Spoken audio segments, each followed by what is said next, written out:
Salam Literasi. Perkenalkan, nama saya Kaurina Yohan dengan NIM 201011012018, jurusan Biologi. Pada saat ini, kita akan membahas mengenai modul 7, yaitu kutipan dan catatan kaki dengan dosen pengampu Ibu Dr. Anda Jenny Imbang M.Hum dan Ibu Vince Watak SPD MPD. Kutipan adalah pinjaman kalimat atau pendapat dari seorang pengarang atau ucapan seseorang yang terkenal, baik terdapat dalam buku-buku maupun majalah-majalah. Berdasarkan jenisnya, kutipan terbagi menjadi dua jenis, yaitu kutipan langsung dan kutipan tidak langsung.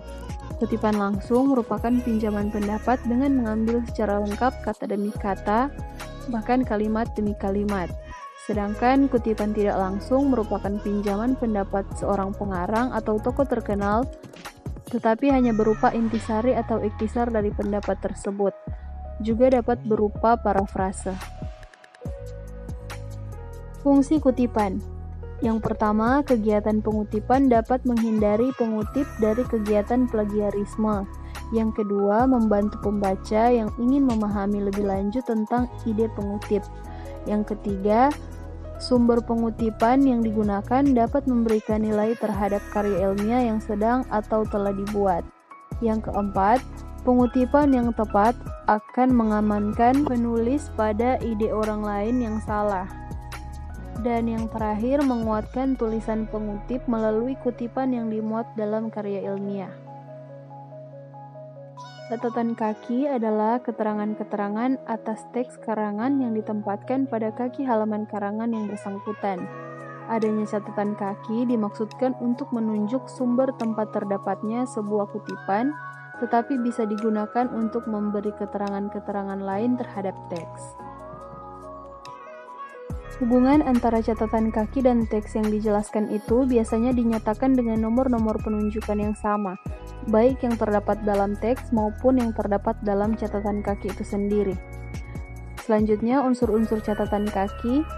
Catatan kaki terdiri atas unsur-unsur sebagai berikut.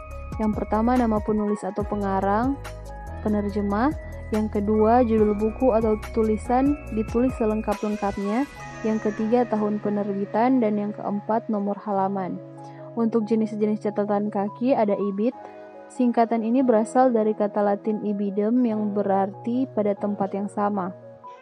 Selanjutnya ada obcit. Singkatan ini berasal dari kata Latin opere citato yang berarti pada karya yang telah dikutip. Dan yang terakhir locit. Singkatan ini berasal dari bahasa Latin loco citato yang berarti pada tempat yang telah dikutip. Untuk subpembahasan yang pertama, bibliografi. Menurut KBBI, bibliografi adalah daftar buku atau karangan yang merupakan sumber rujukan dari sebuah tulisan atau karangan atau daftar tentang suatu subjek ilmu. Selanjutnya ada daftar pustaka.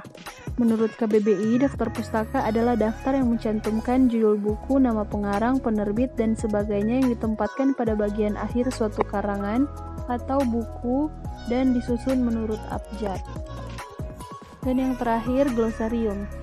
Menurut Kamus Besar Bahasa Indonesia, arti kata glosarium adalah kamus dalam bentuk yang ringkas.